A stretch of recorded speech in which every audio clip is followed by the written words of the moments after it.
হাও মাও করে নবী কান্দেন কান্দেন। ওই অবস্থায় মদিনার একজন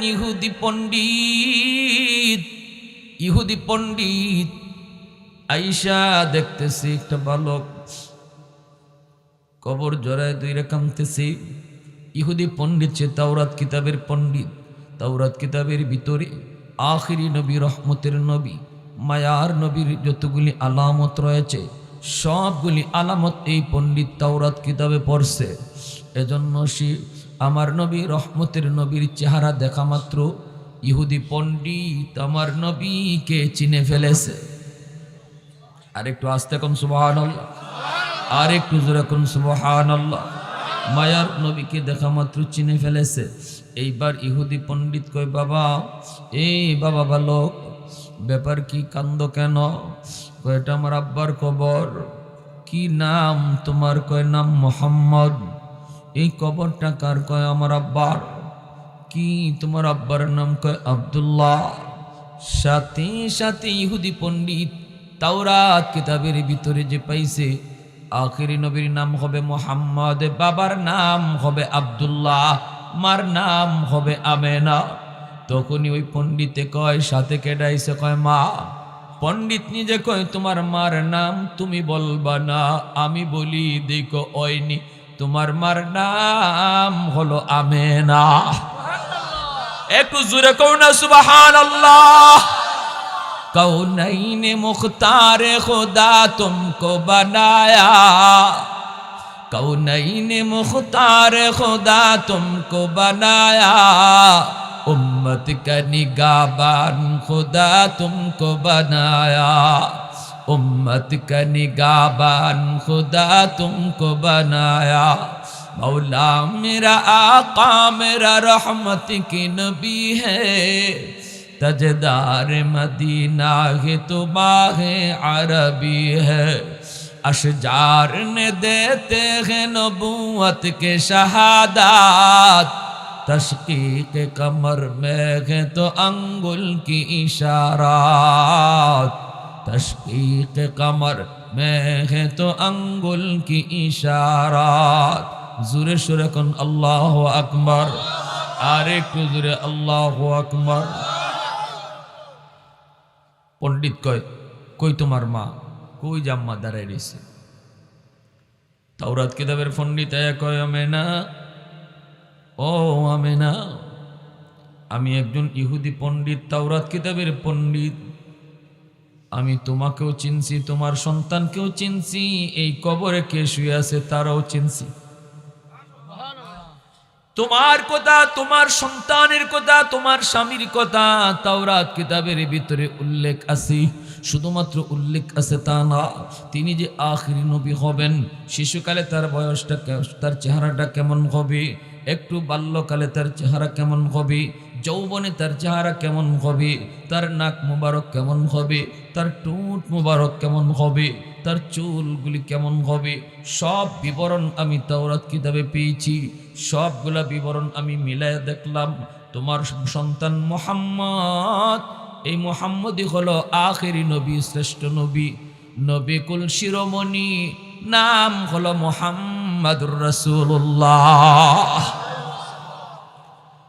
ইহুদি পণ্ডিত বলে, আমি তাওরাত কিতাবে পেয়েছি এই বয়সে ইনি বাবার কবর দেখতে মদিনায় আসবে। আমি সেই আশার অপেক্ষায় ছিলাম। আল্লাহু আকবার, সুবহানাল্লাহি ওয়া বিহামদিহি, সুবহানাল্লাহিল আযীম। এজন্য আল্লাহ বলেছে, ইয়ারিফুনাহু কামা ইয়ারিফুনা আবনাআহুম। ইহুদিরা আমার আপনার নবীরে এমনভাবে চিনত যেভাবে বাবা তার সন্তানকে চিনতে ভুল করে না, এইভাবে ইহুদিরা আমার নবীকে চিনতে ভুল করত না। এরপরও মানত না। কেন লাগি মানত না? খালি মাত্র গোষ্ঠীর ভিন্নতা। নবী এক গোষ্ঠীতে গাইছেন, যে গোষ্ঠীটা হলো ইসমাইলি বংশ, আর এরা হইল ইসরাইলি বংশ। শুধু গোষ্ঠীর ভিন্নতার কারণে আমার নবীকে জিত কইরা তারা মানত না। আর নতুবা নবী যে শেষ নবী, এটা আল্লাহ বলেন, বাপে যেভাবে সন্তান চিনতে ভুল করে না, এইভাবেও আমার নবী যে নবী, এই কথাটা চিনতে এরা ভুল করতো না। সুবহানাল্লাহ। আমামেনা তাওরাত কিতাবের ভিতরে পেয়েছি মুহাম্মাদুর রাসূলুল্লাহ যখন তিনি বাবার কবর দেখতে মদিনায় আসবেন, তখন মদিনার ইহুদিরা হন্যা হয়ে তারে খুঁজবে, তারে হত্যা করার জন্য, তারে ধরার জন্য। এই বয়সে তিনি মদিনায় আসবেন বাবার কবর দেখতে। আমি যেমন জানি, ইহুদি আরো পণ্ডিতও জানে। এরা কিন্তু বের হয়েছে, তালাশ করতেছে কোথায় আব্দুল্লাহর কবর আর কোথায় মুহাম্মদ আসছেন। এরা কিন্তু তালাশে বের হয়েছে। অতএব আমি তোমাকে বলতেছি গো মা, এই মুহূর্তে আর দেরি করো না, তাড়াতাড়ি তোমার সন্তান মুহাম্মদকে লইয়া তুমি মক্কায় চলে যাও। আল্লাহ নবীর মা ডাক দিয়া বলে, তুমিও তো একজন ইহুদি, তুমিও তো ক্ষতি করতে পারো। কিন্তু ওই ইহুদি পণ্ডিত কয়, মা আমেনা শোনো, আমিও একজন ইহুদি, আমিও এতদিন পর্যন্ত মুহাম্মদকে খারাপই জানতাম, আমিও তালাশি বের হয়েছি তার ক্ষতি করার জন্য। কিন্তু কেন জানি মুহাম্মদের চেহারা দেখে আমি পাগল হয়ে গেছি। আমার চিন্তাধারা বদলায় গেছে, পরিবর্তন হয়ে গেছে। তার চেহারার মধ্যে এত জাদু, এত মায়া, এত জাদু, এত মায়া। আমি তো তার প্রেমে পড়ে গেছি, আমি তার মায়ার জালে আবদ্ধ হয়ে পড়েছি। এজন্য আমি তার ভালোর জন্য বলতেছি, তোমরা মদিনা ছেড়ে মক্কায় চলে যাও। আমার আপনার নবীর চেহারা দেখা মাত্রই এমন কোনো পাষাণ দিল্লির মানুষ ছিল না যে নবীর চেহারা দেখা সাথে সাথে দিল নরম হইত না। নবীজির দুধ মা হালিমা সাদিয়া বান্ধবীদেরকে লিয়া মক্কায় আসছেন বাচ্চা নেওয়ার জন্য টাকার বিনিময়ে। এখন ওনার উটটা ছিল দুর্বল, এই কারণে সবার ফিসে ফিসে আসছেন। বান্ধবীরা আগেই মক্কায় ঢুকছে, ঘরে ঘরে যাইয়া টাকার বিনিময়ে বাচ্চা নিয়ে যাইতেছে। এরা কয়েক বছর দুধ খাওয়াবে, এরপরে আবার বাচ্চা ফেরত দিয়া যাবে, বাকি যে বছর দুধ খাওয়াবে এই দুধের টাকা নিবে। এইভাবে সব মহিলারাই মক্কায় ঢুকিয়া, এরকম তৎকালীন সময় নিয়ম ছিল, শিশু বাচ্চা তারা গ্রামে নিয়ে যাইত। তো আল্লাহর নবীর কাছে যত মহিলাই আসলো, আইসে যেই মাত্র শুনে নবীর বাবা নাই, এতিম, তখনই মহিলারা চইলা যায়। আর কি কয় শুনবেন, কয় বাবা নাই এতিম, টাকা দিব কেডায়, পয়সা দিব কেডা, অতএব এখানে টাকা পয়সা বেশি মিলবে না, এতিম বাচ্চা নেওয়ার দরকার নেই, চইলা গেল। কিন্তু নবীর দুধমা হালিমা সাদিয়া রাদিয়াল্লাহু তাআলা আনহা ইনি আইসে ঢুকলেন। ইনি আইয়ে ঢুকে যখন কইছেন বাচ্চা আসেনি, নবীর আম্মা ভিতর থেকে আওয়াজ দিয়ে কয়, আছে তো, কিন্তু আমার সন্তানের তো বাবা নাই, এতিম, এজন্য কেউ নেয় না, তুমি কি নিবা? হালিমা সাদিয়া বলে, মা দরজা খোলো, আগে তোমার সন্তানের চেহারা দেখাও। হালিমা সাদিয়া রাদিয়াল্লাহু তাআলা আনহা যখন তিনি দরজা খুলতে বললেন, নবীজির মা আমেনা তখন দরজা খুললেন। দরজা খোলা মাত্রই হালিমা সাদিয়া তিনি ভিতরে ঢুকলেন। ভিতরে ঢুইকে দেখেন আমার নবী, মায়ার নবী শুয়ে রইছেন। নবীজির চেহারা মোবারক দেখা মাত্রই হালিমা সাদিয়া আল্লাহু আকবার কইয়া চিৎকার করে উঠছেন আর বলতেছেন, গো আমেনা, আমি হালিমা জীবনে কত শিশু দেখলাম, কিন্তু খোদার কসম তোমার মানিকের মতো এত সুন্দর আমি কাউকে দেখি নাই। পয়সা আমার লাগবে না, বিনিময় লাগবে না। তার চেহারায় কয় সে অনেক বরকতি মানুষ, তার চেহারায় কই তার মাঝে অনেক বরকত, অনেক রহমত। আমার পয়সার প্রয়োজন নাই, আমি তারে নিব, আমি তার মতে এত সুন্দর দেখি নাই। তখনই নবীর মা আমেনা বলতেছে, হালিমা তুমি কেমনে আমার মানিকের মতো দেখবা? তুমি তো থাকো গ্রামে, আমি তো থাকি শহরে। শহরে কত দেশের মানুষ আসে, মক্কা নগরীতে সব দেশের শিশু আমি আমেনা দেখেছি, কিন্তু খোদার কসম আমার মানিকের মতো আমি কোনো সন্তান কোনো দেশের দেখি নাই। এইবার আল্লাহ পাক কয়, জিব্রাইল, আমার বন্ধুর সৌন্দর্যের প্রশংসা চলছে, এইবার তুমি জিব্রাইল একটু কও আমার বন্ধু কেমন সুন্দর। সুবহানাল্লাহ কইবেন না? জিব্রাইল আমিন কইন, আল্লাহ পৃথিবীর উত্তর থেকে দক্ষিণ, পূর্ব থেকে পশ্চিম, তামাম দুনিয়া আমি জিব্রাইল সফর করেছি, এমন কোন জায়গা নাই যে জায়গায় আমি জিব্রাইল যাই নাই। কিন্তু খোদার কসম মালিক, তোমার বন্ধুর মতো এত সুন্দর আরেকজন আমি জিব্রাইলের নজরে পড়ে নাই। এইবার আল্লাহ পাক বলতেছে, শুনেন, একটু মন দিয়ে শুনেন, দিলটা একটু খাড়া রাখেন, একটু সজাগ রাখেন। আল্লাহ কি কয় এবার শুনেন, আমার আপনার নবীর সুন্দরের কথা আল্লাহ কি কয়। এবার আল্লাহ কয়, রে জিব্রাইল, তুমি কেমনে দেখবা, হালিমা কেমনে দেখবো, আমেনাও কেমনে দেখবো, আমার বন্ধুর মতো আরেকজন দেখবা তোমরা কেমনে? আমি আল্লাহ বানাইলে তো তোমরা দেখবা, আমি তো বানানে ওয়ালা, আমি তো ওয়ান পিস একজনই বানাইছি আমার বন্ধু।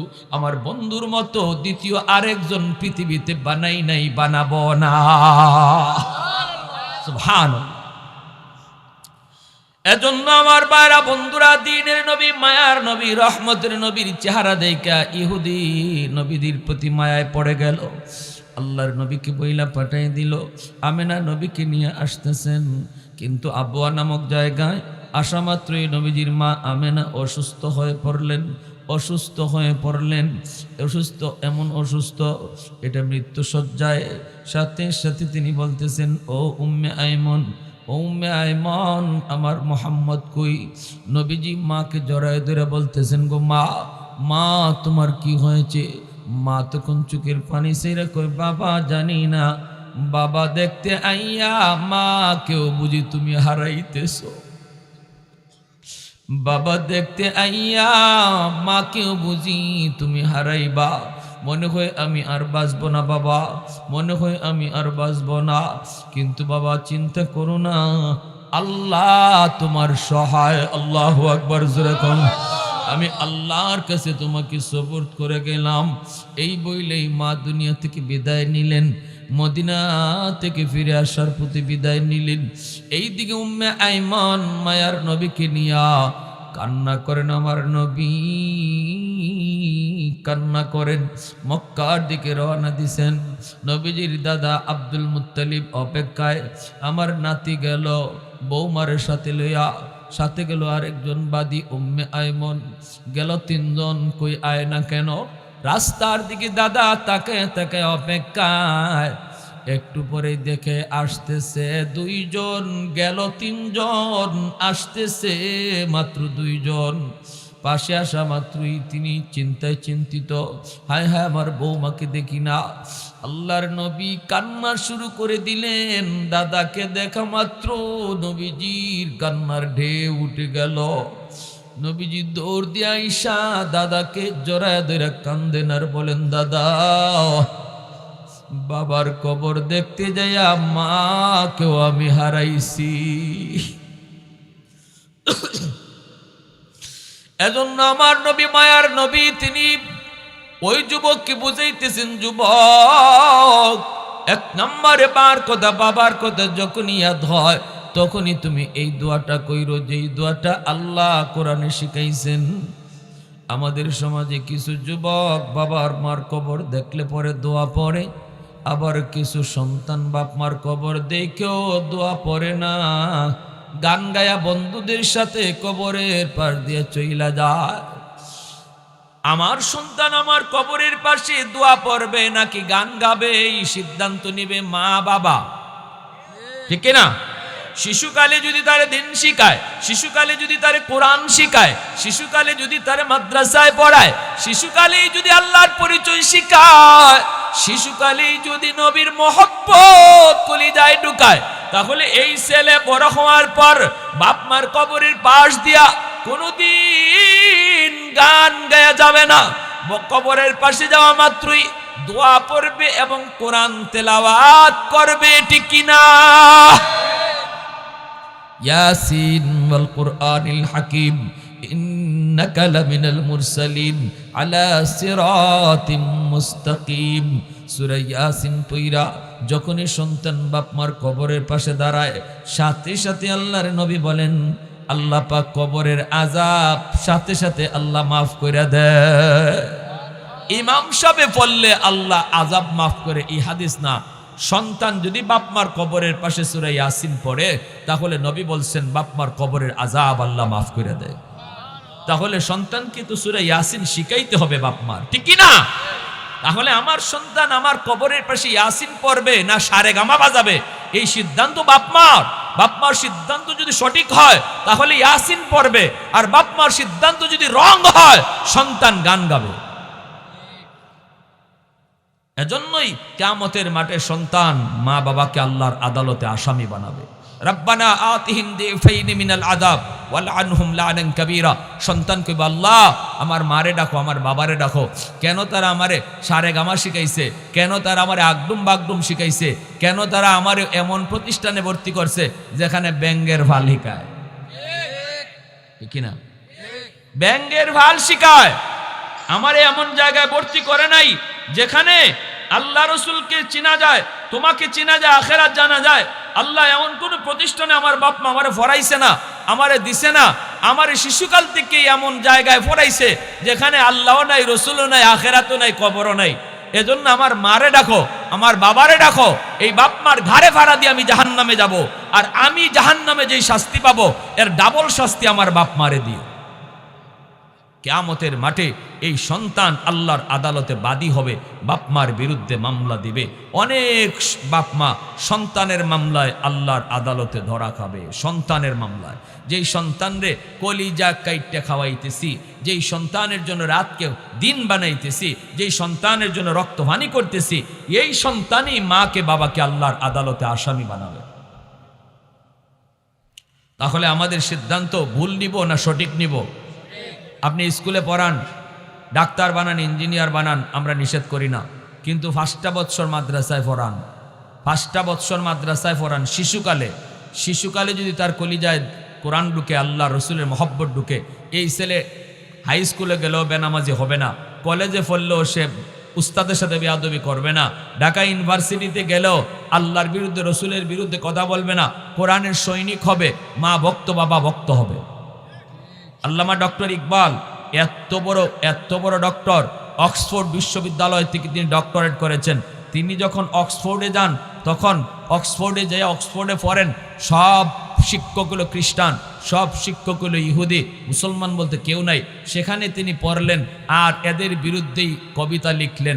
যে কবিতা লেখার কারণে, অসংখ্য কবিতা এদের বিরুদ্ধে লেখার কারণে ওনাকে কোর্টে নেওয়া হলো, আদালতে নেওয়া হলো, মামলা হলো, কোর্টের সামনে জজের সামনে নিয়ে হাজির করা হলো। জজ বলল, ঘটনা কি? তুমি আমাদের সাথে থাকো, আমাদের সাথে খাও, আমাদের ফরা ফরো, আবার আমাদের বিরুদ্ধে কথা কও, এটা কেমনে হয়? একজনে এক জায়গায় থাকলে তো আস্তে আস্তে এই পরিবেশ লইয়া লায়, তো তোমার এখনো এই পরিবেশ আইলো না কেন? তখন ডক্টর ইকবাল বলেছিলেন, কেমনে আইব? শিশুকালে আমার কলিজায় আমার মা আমার বাবা কোরআন ঢুকাইয়া দিছে। শিশুকালে আমার কলিজায় ইসলাম ঢুকাইয়া দিছে আমার মা আমার বাবা। এটা পাথরে খুদাই করে লিখে দিছে, এই লেখা মুছা যায় না, ঠিক কিনা?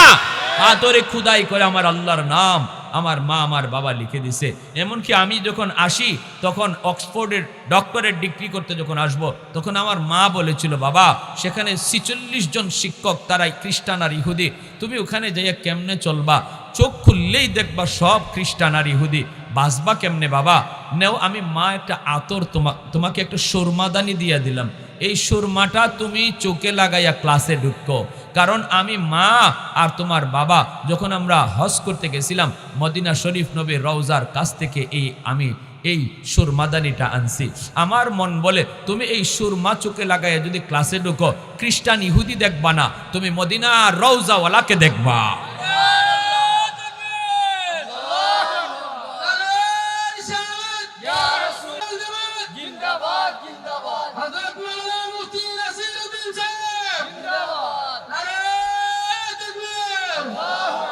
এজন্য বলি বাবা, ভুল কইরো না যুবক, ভুল কইরো না, নাইলে ঐশীর মতো অবস্থা হইব।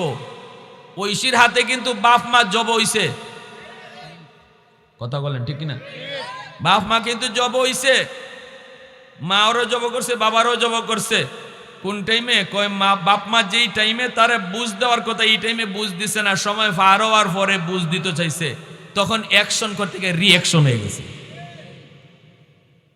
এজন্য শিশুকালেই যা বুঝাইবার বুঝাও, শিশুকালেই যা পরাইবার পরাও, শিশুকালেই যা পোশাক পরাইবার তারে পরাও। খ্রিস্টান ইহুদিদের পোশাক পরাইবা, মেয়েটারে হাফ প্যান্ট আর হাফ গেঞ্জি পরাইয়া বের করবা আর বলবা আমার মেয়ে বুঝে না, ছোট মানুষ, অসুবিধা কি? ভালো করে মনে রাখো, এই মেয়ে বড় হওয়ার পরে বোরকা পিনবে না। আর এর জন্য দায়ী তুমি মা, তুমি বাবা। শিশুকালে ওই ইহুদিদের পোশাক, বিধর্মীদের পোশাকের আশ্চর্য তার কলিজায় ফালাইছো শিশুকালে, এজন্য বুরকা তার ভালো লাগবে না। আর শিশুকালে যদি বাচ্চাটারে লম্বা হাতার জামা পরাও আর এরকম পায়জামা পরাই মেয়েটারে বড় করো, শিশুকালে বুঝে না, এরপর একটা উড়নার মতো তার একটা দিয়া রাখো, এই মেয়ে একটু উপযুক্ত হওয়ার আগেই কইব আব্বা আমারে বুরকা কিনে দাও, কিনা? তুমি লালন পালন করবাই উল্টা পাল্টা, খাওয়ন খাওয়াইবাই হারাম, ঘরে ঢুকবো সুদের টাকা, ঘরে ঢুকবে ঘুষের টাকা, ঘরে ঢুকবে মানুষের মাইরা খাওয়ান্যের টাকা, আর এই টাকা দিয়া বাচ্চা লালন পালন কইরা তারে মঈনুদ্দিন চিশতি বানাইলি ভাই, অত সুদা না। হারাম টাকা দিয়া বাচ্চা খাওয়াই লালন পালন কইরা আব্দুল কাদের জিলানি হইব, ই আশা কইরেন না, এটা কোনোদিনই হবে না, কোনোদিনই এটা হবে না। এজন্য ভালো করে শুনেন, সন্তান আমার জন্য দুনিয়াতে আমার ইজ্জতের উসিলা হবে নাকি আমার বেইজ্জতির কারণ হবে, এই সিদ্ধান্ত বাপ মার। খালি আল্লাহর কাছে চাইলে হইতো না, আর হুজুরের কাছে ফানিফর আনলেই হবে না। আমার কাছে এক লোক আইসে ফানিফর আনতো, কয় হুজুর মায়া ফাই না। আমি কই মায়া ফান না তো কি করতাম? কয় এক গ্লাস পানি ফরা দেন। আমি কইলাম আমি তো দেখছি ছোটবেলা কি কাপড় ফরায় ফরায় বড় করছেন, এখন তো ফাইতেনই না। কয় ছোট আসিল না হুজুর, বুঝছে না এজন্য ফরাইছি। আমি কই বুঝছে না বুঝছে না। আল্লাহ নবী কয় শিশুরা বুঝে না, এই কথা যেই বাফে কয় এই বাফে বুঝে না। অতএব বাচ্চার লাগে যদি দেওয়ান লাগে আমার এক গ্লাস পানি, তুমি বাফেরে দেওয়ান লাগবো এই এক কলস পানি ভরা। ঠিক কিনা জোরে বলেন? হ্যাঁ, এজন্য আমার ভাইরা তাম পৃথিবী জুড়ে যেই পরিমাণ গুনাহ হয়, আল্লাহ পাক রব্বুল আলামিন কয় বহু আগে জমিন ধ্বংস হয়ে যেত, বহু আগে জমিন ধ্বংস হয়ে যেত। আলা কুল্লি ইয়াউমিন ওয়াল আরদু ইস্তাজিলু রাব্বাহু ওয়াল মালাইকাতু ইস্তাজিলু রাব্বাহু ওয়াল বাহরা ইস্তাজিলু রাব্বাহু। আল্লাহ পাক রব্বুল আলামিন বলেন প্রতিদিন জমিন আমি আল্লাহর কাছে আবদার করে, মালিক এই জমিনে যেই পরিমাণ গুনাহ হয়, যেই পরিমাণ অত্যাচার হয়, যেই পরিমাণ অন্যায় কাজ হয়, আমি জমিন আর সইতে পারি না। আসবিরু ইলা মাতা আসবিরু, আর কত আমি এই গুনাহ দেখব, কত আমি বেনামাজির পায়ের বোঝা নিব। আল্লাহ অনুমতি দাও, আবতালিউ ইবনা আদম ফি কারি, এই নাফরমানগুলিকে আমি গিলে ফেলি। আল্লাহ পাক রব্বুল আলামিন কইরে জমিন থাম, এ জমিন থাম, আমি আল্লাহ দেখতেছি আমার আর আমার বান্দা বান্দির মাঝখানে তোমরা কেউ নাক গলাবা না। এ জমিন ভালো করে শুন, আমি আল্লাহ দেখতেছি এই জমিনে কেমন গুনাহ হয়, কেমন অত্যাচার হয়, কেমন জুলুম হয়, কেমন নাফরমানি হয়। এরপরও আমি কেন ধরি না জানুনি? কারণ আমি আল্লাহ এই মানুষ জাতিকে বড় আদর করে বানাইছি। আসমান আল্লাহ বানাইছেন কুন ফায়াকুন বইলা, জমিন আল্লাহ বানাইছেন কুন ফায়াকুন বইলা, ফেরেশতাও আল্লাহ বানাইছেন কুন ফায়াকুন বইলা। কিন্তু আমারে আপনারে আল্লাহ পাক কুন ফায়াকুন বইলা বানায় নাই। আমারে আপনারে যখন আল্লাহ বানাইছে, আল্লাহ বলে খালাকতু বিয়াদাইয়া, আমি আমার বান্দা বান্দিকে আমার নিজের হাত দিয়া বানাইছি।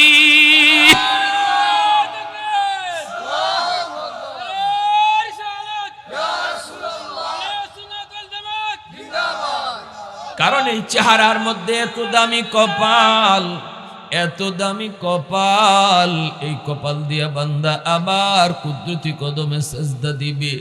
এই কপালটার এত দাম, এত দাম। এই কপাল ফেরেশতাদের হাতে বানাইলে হয় না, এই কপাল কোন বলল হয় না। এই কপাল আমি আল্লাহ আমার নিজের হাত লাগাইয়া বানাইছি। এ যুবক, তোমার সেজদার কারণে আল্লাহ জমিন টিকায় রাখছে, তোমার ওই কপালের সেজদার কারণে আল্লাহ আসমান টিকায় রাখছে। আজকে এই কপালটা তোমার সেজদায় লাগে না, এই কপালটা দিয়ে তুমি মালিক রে সেজদা দেও না, যেই কপালটা আল্লাহ নিজের হাত দিয়া বানাইছে। আল্লাহ পাকের কুদরতি কলিজায় তখন ব্যথা লাগে। আল্লাহ পাক কয় রে বান্দা, এত আদর করে তোরে বানাইলাম, ফেরেশতাও আমি আল্লাহ এত আদর করে বানাইছি না। ফেরেশতা বানাইতো আল্লাহ হাত লাগায় নাই, এমনকি আল্লাহর আরশ বানাইতে আল্লাহ হাত লাগায় নাই, জান্নাত বানাইতো আল্লাহ নিজের হাত লাগায় নাই, আমারে তোমারে বানাইতে আল্লাহ তার নিজের হাত লাগাইছে। এরপরও তুমি যখন আল্লাহর নাফরমানি করো, তখন আল্লাহ পাক রব্বুল আলামিনের কুদরতি কলিজায় বড় ব্যথা লাগে। আল্লাহ তখন ডাক দিয়া কইয়া, আইয়ুহাল ইনসান মা গাররাকা বিরাব্বিকাল কারীম, এ বান্দা তোরে কে এইভাবে আমি আল্লাহ থেকে ভুলায় দিল, আমি করিম রবের থেকে তোরে কে ভুলায় দিল, কে তোরে এইভাবে দূরে সরায় দিল? আমি না তোরে শিশুকাল থেকে লালন পালন করছি, মার পেটে তোরে খাওয়াইছি, মার পেট থেকে তুই বের হয়ে আসবি কান্না করেছ, ভালোই তো ছিলাম মায়ের পেটে, আবার কই যাইতেছি, খানা কেমনে খাইমো? আসা মাত্রই আমি আল্লাহ, তুই আসার আগেই তোর মায়ের স্তনে তোর খানা রেডি রাখছি। তুই কাঁদছিলে আমি যাইয়া খানা পাইমু কই? আর আমি আল্লাহ কইছিলাম গিয়া দেখ খানা তোর লাগি রেডি। তুমি দুনিয়ায় আসার আগেই তোমার মায়ের স্তনে আমি আল্লাহ তোমার খানা রেডি রাখছি। আমি আল্লাহ জানতাম তুমি শক্ত খানা খাইতে পারবা না, তাই লিকুইড খানা মার স্তনে রাখছি। আমি আল্লাহ জানতাম তুমি ঠান্ডাও পারবা না, গরমও পারবা না, এজন্য মায়ের বুকে আমি আল্লাহ তোমার জন্য না গরম না ঠান্ডা খানার ব্যবস্থা আমি আল্লাহ করছি। কেমনে তুই আমি আল্লাহ কি ভুলে গেলি? কেমনে তুই মসজিদের পাশ দিয়া চইলা গেলি? কেমনে তুই নামাজ না পইরা বন্ধুদের সাথে দোকানে বইসা সময় কাটাইলি? কেমনে তুই কামটা করলি রে বান্দা? এত মায়া করে তোরে যেখানে বানাইলাম, এজন্য আল্লাহ পাক রব্বুল আলামিন কয়, এ জমিন ভালো করে শুন, আমার আর আমার বান্দা বান্দির মাঝখানে তোরা কেউ নাক গলাইস না। আমার বান্দা ফজরের নামাজটা পড়ছে না, সামনে জোহরের নামাজ আছে, মনে হয় জোহরে আইসা আমি আল্লাহর কাছে তওবা করে ফেলব। জোহরের নামাজও যখন নামাজ পড়ছে না, ফেরেশতারা কয় আল্লাহ এখন কি করবো? এখনো কি তারা দুপুরের খানা দিব? এত নামাজ পড়ছে না। আল্লাহ কয় রিজিক বন্ধ করিস না, সামনে আসরের নামাজ আছে। আসরের সময় নামাজ পড়ে না, ফেরেশতারা কয় মালিক কি করবো? আল্লাহ কয় কিছু করিস না, সামনে মাগরিব আছে। মাগরিবও পড়ে না, আল্লাহ কয় সামনে এশা আছে, এশা আছে।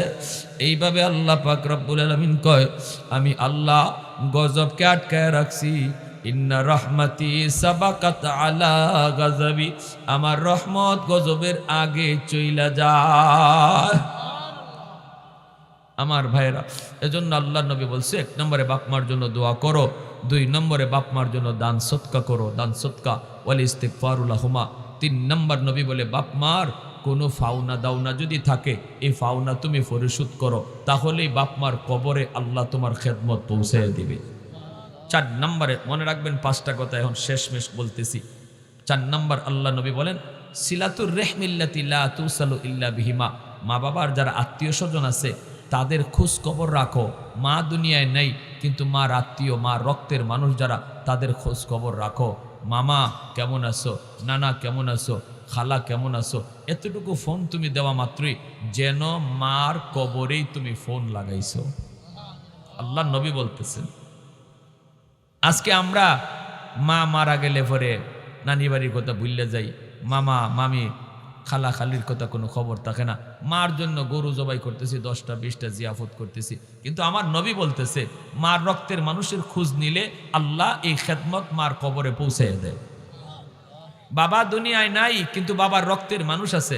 বাবার রক্তের মানুষ চাচা, বাবার রক্তের মানুষ ফুফু, চাচা তো ভাই বোন, ফুফা তো ভাই বোন, এদেরকে যখনই তুমি একটু মায়া করবা, তখনই আল্লাহ পাক বাবার কবরে এই খেদমত পৌঁছে দেবে।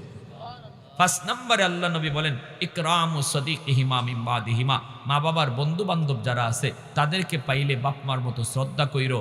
বাবা নাই, কিন্তু বাবা দুনিয়ায় যাদের সাথে চলতো তাদেরকে দেখলে বাবার মতো শ্রদ্ধা করবা, সালাম দিবা, তারপরে কইবা চাচা কেমন আছেন, চাচা 1 কাপ চা খাইয়া যান। আজ আব্বা না থাকায় আজকে তো আপনি আমাদের বাড়িতে আসেন না, চাচা একটা চা খাইয়া যান, কতদিন আব্বার সাথে আপনারে দেখছি। এই কইয়া কইয়া তানে যে একটা চা খাওয়াইলা, আল্লাহ নবী কয় যেন তুমি বাবার কবরেই খেদমত পৌঁছে দিছো। মা নাই, কিন্তু মা যে মহিলাদের সাথে চলতো তাদেরকে পাইলে মার মতো শ্রদ্ধা করবা, তাহলে মা কবরে তোমার খেদমত পাইয়া যাইবে। এজন্য আল্লাহর নবী যখনই আম্মাজান খাদিজাতুল কুবরা রাদিয়াল্লাহু তাআলা আনহার কথা ইয়াদ হইতো, তখনই আম্মাজান আয়েশাকে বলতেন, আয়েশা আমার খাদিজার একজন বান্ধবী আছে, নাম হলো নাফিসা, ওই নাফিসার একটা রুটি দিয়াও। কারণ নবী বুঝাইছেন বান্ধবীর যদি একটা রুটি দিয়াও যেন কবরে আমার খাদিজারই রুটি দেওয়া হইল। বুঝে আসছে ভাই? মন গড়া চললে লাভ নাই, যা মন চায় তা করে লাভ নাই। পাঁচটা কথা নবী, 1 নম্বর দোয়া করো, 2 নম্বর মসজিদ মাদ্রাসায় বাপমার নামে দান করো, 3 নম্বর বাপমার ফাওনা দাওনা যদি থাকে তাহলে এই ফাওনাটা পরিশোধ করো, 4 নম্বরে বাপমার রক্তের মানুষের খোঁজ খবর রাখো, 5 নম্বর বাপমার বন্ধু বান্ধব অথবা বাপমার সমবয়সের মানুষকে শ্রদ্ধা করো।